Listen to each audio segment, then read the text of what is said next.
गांव की बहू का कढ़ाई वर्सेस शहरी बहू का कुकर में पकवान। अंशिका, तुम मानी नहीं और तुमने खाने का स्वाद खराब करने को उसे आज भी कुकर में ही बना दिया। अरे मुझे दे देती, कितना अच्छा कद्दू था। मैं इसे कढ़ाई में खोल कर पकाती तो इसका स्वाद 2 गुना ज्यादा आता। कुकर में भी खाना बहुत अच्छा बनता है और सारे शहरी लोग दिमाग चलाकर स्मार्ट तरीके से काम करते हैं। हर कोई यहाँ कुकर में ही खाना बनाता है। वो तो बस तुम ही हो गांव की गवार, जो वक्त और गैस फूंक कर बेकार कढ़ाई में खाना बनाती है। बेकार किसको बोला? किसी से भी पूछ लेना। कढ़ाई में खाना ज्यादा अच्छा बनता है और सिर्फ अच्छा ही नहीं, कढ़ाई में खाना बनाने से खाना पौष्टिक भी रहता है। कुकर में खाना बना बनाकर तुम उसे फूंक देती हो। क्या बोला? अंशिका और गायत्री दोनों ऐसे ही लड़ने लगी। उन दोनों की आवाज सुनकर उनकी सास शांति रसोई में आई। अरे अरे, क्या हो गया? क्यों लड़ रही हो दोनों? फिर से तुम्हारी वही बहस चल रही है क्या?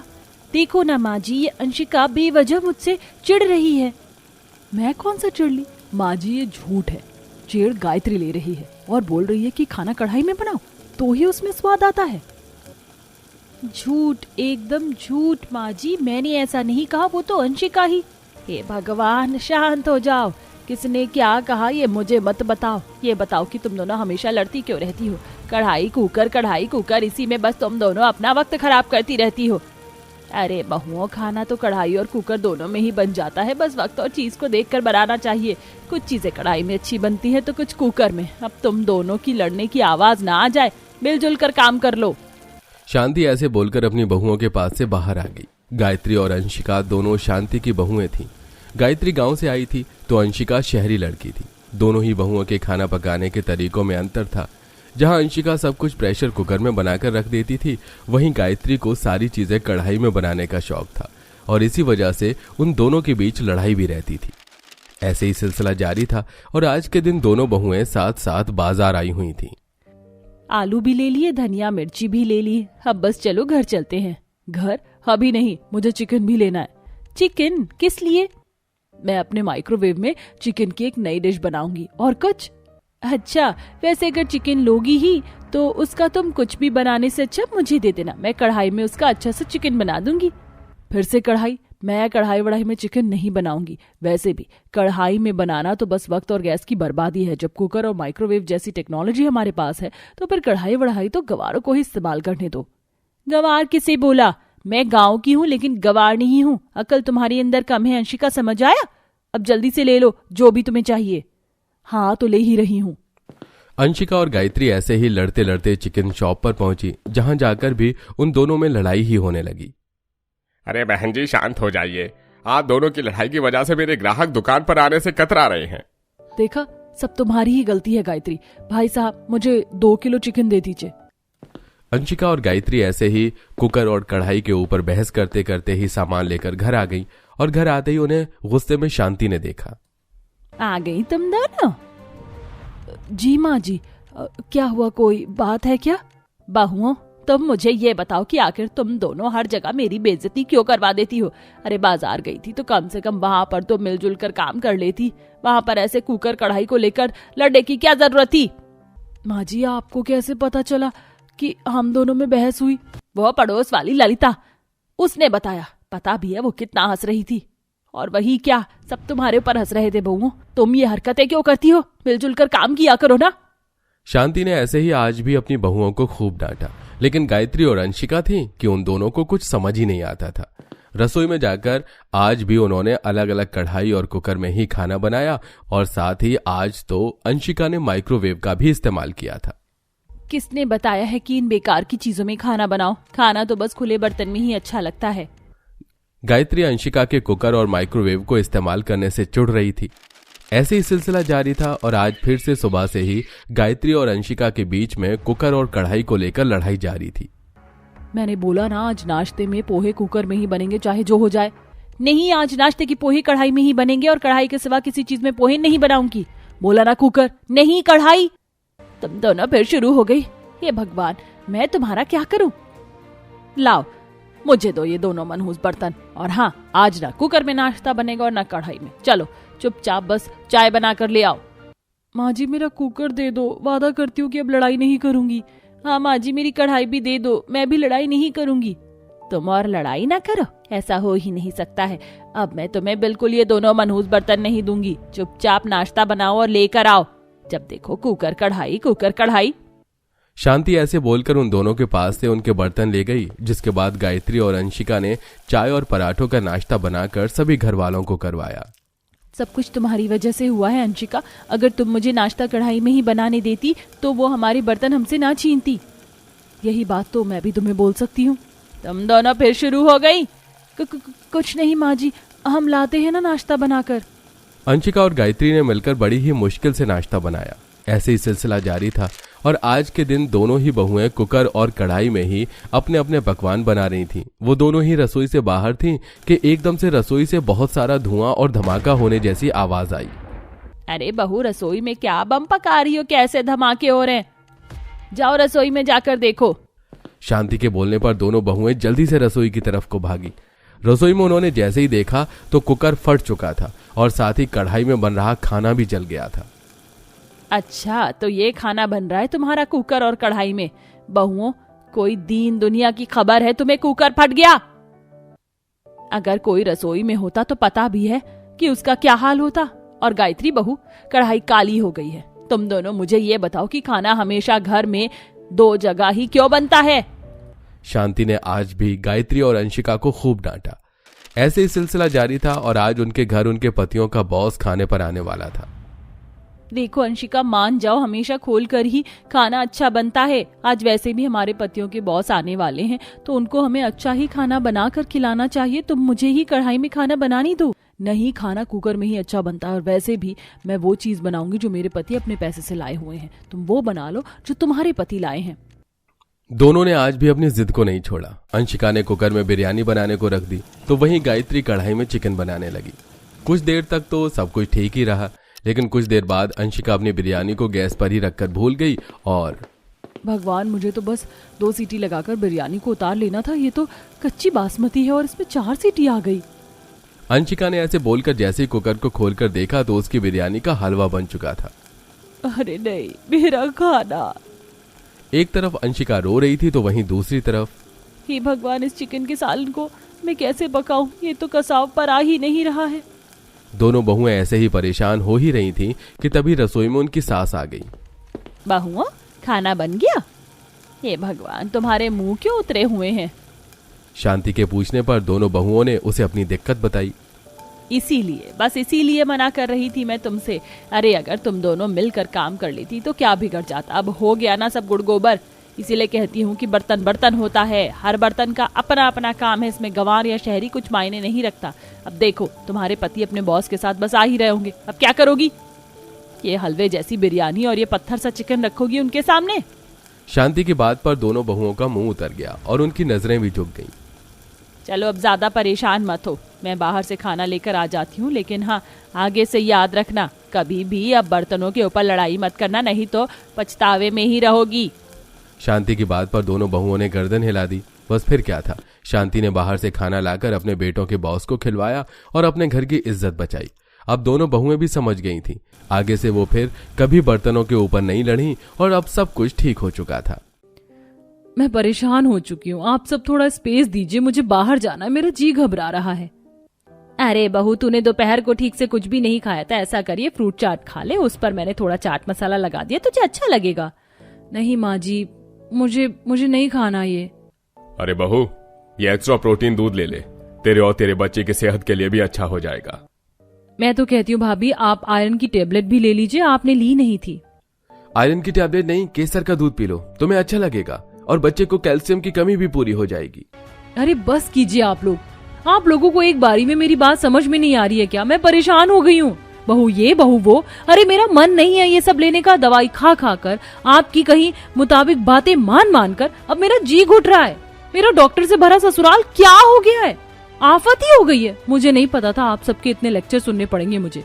माना कि इस घर में मेरा पहला बच्चा आ रहा है, आप डॉक्टर हैं, पर ये तो नहीं कि मैं आपकी ही सुनूं। बस बहुत हो गया, अब मैं अपनी मम्मी को यहाँ पर बुला लूंगी। अनुपमा की यह बात सुन पूरे ससुराल वालों को बुरा लगता है। अनुपमा जैसे तैसे उठकर फोन लेकर दूसरे कमरे में जाकर बैठ जाती है। आखिर अनुपमा क्यों अपने डॉक्टर से भरे ससुराल वालों से चिढ़ रही थी? क्या सच में ही ससुराल वालों की रोक टोक से बहुत परेशान हो रही थी, या उन्होंने डॉक्टर होने के नाते बहुत अच्छे से बहू का ख्याल रखा है? आइए जानने के लिए कहानी के शुरू में चलते हैं, जहां बहू डॉक्टर से भरे ससुराल में शादी करके आती है। सास नहीं, नंद नहीं, बहू को छोड़कर सब वहां पर डॉक्टर थे और नंद डॉक्टर बनने के लिए अभी ट्रेनिंग पर थी। एक दिन बहू छत से कपड़े लेकर आ रही थी कि 2 सीढ़ी से गिरकर उसकी कोहनी में चोट लग जाती है। माँ जी, हाय मेरी कोहनी। भाभी भाभी आप गिर कैसे गई? उठिए, मैं कपड़े उठाती हूँ। लगता है ड्रेसिंग करनी होगी आपके हाथ पर, चलिए। हाँ। नंद एक तरफ सारे कपड़े उठाकर रख देती है और अपनी भाभी को उसके कमरे में ले जाती है। तभी सास अपनी क्लिनिक से आकर बहू के पास जाती है, जहां नंद उसकी ड्रेसिंग करने की कोशिश कर रही थी। भाभी आप चिंता मत करना, आप ठीक हो जाएंगी, नॉर्मल चोट है। आउच, अगर नॉर्मल चोट है तो ऐसा करो, तुम बैंडेज लगा दो, ये पट्टी वट्टी मत करो, काम करने में मुझे परेशानी होगी। नहीं वैशाली, नहीं बहू, तुम दोनों इनमें से कुछ भी मत करो, पहले मुझे देखने दो कैसी चोट है। कभी कभार बैंडेज से चोट ज्यादा उभर जाती है, लेने के देने पड़ जाते हैं। फिर सास बहू की चोट को ढंग से देखती है। बहू तुम चिंता मत करो, ये चोट तुम्हारी खुली हवा में रखने वाली चोट है, इस पर कुछ भी मत लगाना, बस जो दवाई दे रही हूँ वो लगाना, बांधना नहीं है इसे। अच्छा हुआ माँ जी आपने बता दिया, कुछ तो फायदा है मुझे अपने डॉक्टर से भरे ससुराल से। हाँ बहू, घर में कोई भी दिक्कत हो तो किसी को भी बता देना। और ये लड़की तो अभी ट्रेनिंग पर है, इसे इतनी नॉलेज का है। वैशाली तू भी ना। हाँ हाँ ठीक है, आप मुझे ऐसे घूर क्यों रही हैं? मैं तो भाभी की मदद करना चाहती थी। ठीक है मैं चलती हूँ, भाभी आप रेस्ट कर लीजिए, मेरी नाइट शिफ्ट है आज की, तो मुझे जाना होगा। ठीक है। फिर नंद कुछ देर अपने कमरे में सोती है। शाम का खाना सास बना देती है, जिसे खाकर वैशाली अपने हॉस्पिटल जाकर नाइट शिफ्ट करती है। डिनर के टाइम अनुपमा के हाथ में दर्द होता है। माँ जी मुझे बहुत दर्द हो रहा है, खाना भी नहीं खाया जा रहा है, जरा सीधे हाथ में चोट लगी है। चिंता मत कर, तू ठीक हो जाएगी। अरे तुम्हारी चोट कैसे लग गई? चलो आज मैं तुम्हें खिला देता हूँ। जा बहू को अंदर ले जा, आराम से खाना खिला दे। फिर दोनों पति पत्नी अपने कमरे में चले जाते हैं, जहां अविनाश अनुपमा को अपने हाथ से खाना खिलाता है और मौके का फायदा उठाकर ससुर भी सास को खाना खिलाता है, तो अमृता शर्मा जाती है। बस कीजिए, मौके का फायदा उठाना तो कोई आपसे सीखे। 55 के हो गए लेकिन बचपना नहीं गया। अगर मेरा बचपन चला जाएगा तो तुम्हें छेड़ेगा कौन? 2 महीने गुजरते हैं। एक दिन अनुपमा अचानक से बेहोश हो जाती है। तभी अविनाश उसका चेकअप करके घर में खुशखबरी देता है। ये तो कमाल हो गया, मैं बाप बनने वाला हूँ। माँ पापा आप दादा दादी बनने वाले हैं और मेरी चुटकी बुआ जी। अविनाश वाह, तूने क्या खुशखबरी दी है। अब तो इस घर में एक और छोटा सा डॉक्टर आने वाला है, जो हमारे हॉस्पिटल को और आगे बढ़ाएगा। बहू अब तुम्हारा सारा ध्यान हम रखेंगे, क्योंकि ये तो डॉक्टरों का ससुराल है ना, और तुम्हें कुछ भी चाहिए होगा ना बता देना, सब कुछ यही हो जाएगा, चेकअप भी। वैशाली शुगर फ्री मिठाई लाकर सबको खिलाती है। सब नाचते हैं। कुछ देर बाद बहू थोड़ा तेज चलकर रसोई में जाती है तो सास, अरे बहू ये तुम क्या कर रही हो, थोड़ा आराम से चलो, प्रेगनेंसी में इतना तेज नहीं चलना चाहिए। ठीक है माँ जी। भाभी देखिए मैं आपके लिए मैंगोज लेकर आई हूँ, आपको अच्छा लगेगा, खा लीजिए, नहीं पसंद है तो मैं इसका जूस बना देती हूँ। नहीं मुझे आम का जूस नहीं पसंद है, मैं ऐसे ही खा लूंगी। भाभी एक बार ट्राई तो कीजिए, रुकिए मैं अभी आम का जूस बनाकर लेकर आती हूँ। वैशाली जबरदस्ती अनुपमा को आम का जूस बनाकर पिला देती है। कुछ देर बाद बहू अपने आप मटर पनीर की सब्जी बनाकर खा रही होती है तो सास प्लेट पीछे खींच लेती है। बहू ये तुम क्या कर रही हो, इतना ऑयली खाना तुम्हें गर्भावस्था में नहीं खाना है, बच्चे के लिए ठीक नहीं है। और भूलो मत मैं गायनोकोलॉजिस्ट हूँ, हरी सब्जी पत्तेदार सब्जी खानी चाहिए आयरन के लिए। आज तुम टिंडे या लौकी की सब्जी खाओगी। माँ जी वो मुझे बिल्कुल नहीं पसंद है, मेरा कुछ चटपटा खाने का मन कर रहा है। नहीं बहू तुम्हें ऐसा वैसा कुछ नहीं मिलेगा। मजबूरन अनुपमा को शाम के खाने में टिंडे की सब्जी खानी पड़ती है। वो कुछ देर के लिए छत पर बैठ जाती है, तब पति उसे सुनाकर नीचे ले आता है। अनुपमा तुम भूल गई हो क्या, एक बार तुम सीढ़ियों से गिर गई थी, ऐसी हालत में तुम्हें सीढ़ियों पर नहीं जाना चाहिए। लेकिन अविनाश जी 3 महीने तक परहेज करना होता है और वो तो 4था महीना है, मैं एक ही जगह अपने कमरे में तो नहीं रह सकती, मुझे थोड़ा चलने फिरने भी नहीं देते हैं। देखो तुम्हारा ससुराल डॉक्टर से भरा है, कोई तुम्हें गलत सलाह नहीं देगा, बात मान लिया करो। ऐसे ही बहू का 5वां महीना लग जाता है। घर वाले उसे कुछ पसंदीदा चटपटा खाने पीने नहीं देते। उल्टी होती है तो ससुर उल्टी की गोली दे देता है। बहू इसे खा लो, फिर तुम्हें ठीक लगेगा और तुम्हारा खाना भी डाइजेस्ट हो जाएगा, वरना बार बार ऐसे उल्टी करोगी तो न तुम्हें खाने को कुछ मिलेगा और न बच्चे को। जी पापा जी, मैं कह रही थी मुझे कुछ बाहर से छोले भटूरे या मोमोज खाने का मन कर रहा था, वो मंगवा दीजिए वरना घर में ही बनवा दीजिए। नहीं बहू, ऐसे समय में तुम्हें ये सब नहीं खाना चाहिए, तुम हेल्दी चीज लो। हद हो गई है, मैं तो अपने मन का कुछ कर ही नहीं सकती हूँ। इन सब लोगों ने मुझे परेशान कर दिया है। बहू को सबकी बात मानते हुए 7वां महीना भी लग जाता है और अब वो बहुत परेशान होती है, जिससे उसे डिप्रेशन हो जाता है। आंखों के नीचे डार्क सर्कल हो जाते हैं। घर वाले जबरदस्ती उसे अपने मन का खिलाते हैं तो बहू सब घर वालों को सुना देती है। इसके बाद ससुराल वाले एतराज करते हैं और बहू फोन करके अपनी माँ को बुला लेती है। क्या हुआ, इतनी परेशान क्यों है? बहन जी आप बताइए। अरे मैं क्या बताऊं, आपकी बेटी ने आपको बुला लिया, बताया नहीं? डॉक्टर से भरा ससुराल है, कोई बहू को गलत शिक्षा तो नहीं देगा, सब पहले बच्चे की फिक्र करते हैं। वो ठीक है माँ जी, लेकिन दवाइयों से मेरा मुंह कड़वा हो गया। आप लोग तो बार बार दवाई खिलाने आ जाते हो, कैल्शियम, आयरन, प्रोटीन और ना जाने क्या क्या इंजेक्शन भी लेने पड़ रहे हैं। घर में बैठी हूँ, छत पर टहलने नहीं देते, ना घर से बाहर जाने देते, ना कुछ मन पसंदीदा खाने देते। मुझे ये सब और बर्दाश्त नहीं होता माँ। समझो जिनके घर में डॉक्टर नहीं होते वो कैसे रहती हैं? अरे वो भी तो गोलगप्पे खाते हैं, थोड़ा बाहर घूमते हैं। हाँ बहन जी, थोड़ा उसका साथ दे दीजिए, घूम लीजिए। आप ख्याल रखेंगी तो वो बिल्कुल ठीक रहेगी। घर में बना कर तो ये सब चीज दे सकते हो थोड़ा सा। अच्छा, मैं अपने हाथ से तेले पकौड़े और चटनी बनाकर लाई हूँ, खा ले, अच्छा लगेगा। क्या सच में? वाह माँ, हमारे गरीब घर में कुछ खास बनता था तो वो यही बनता था। शुक्रिया लाने के लिए। माँ जी, यह अनुपमा के लिए ठीक नहीं होगा। ओह बेटा, इतना खाने से कुछ नहीं होता। देखो आप लोगों की बात सुनते सुनते उसकी क्या हालत हो गई। वो अंग्रेजी में क्या बोलते हैं, डिप्रेशन।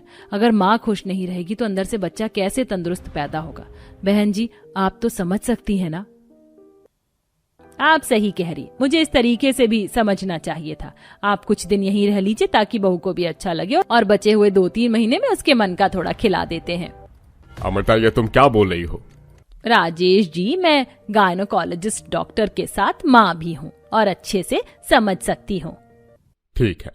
बहू माँ के हाथ के पकौड़ी का आनंद लेती है। सास और माँ दोनों बहू को साथ टहलाने ले जाती हैं। 1 महीने में उसकी गोद भराई की रस्म करती हैं और बहू की 9वें महीने में पहले बच्चे की अच्छे से डिलीवरी होती है। बच्चे के आने से घर में रौनक आ जाती है और सब हंसी खुशी रहने लगते हैं।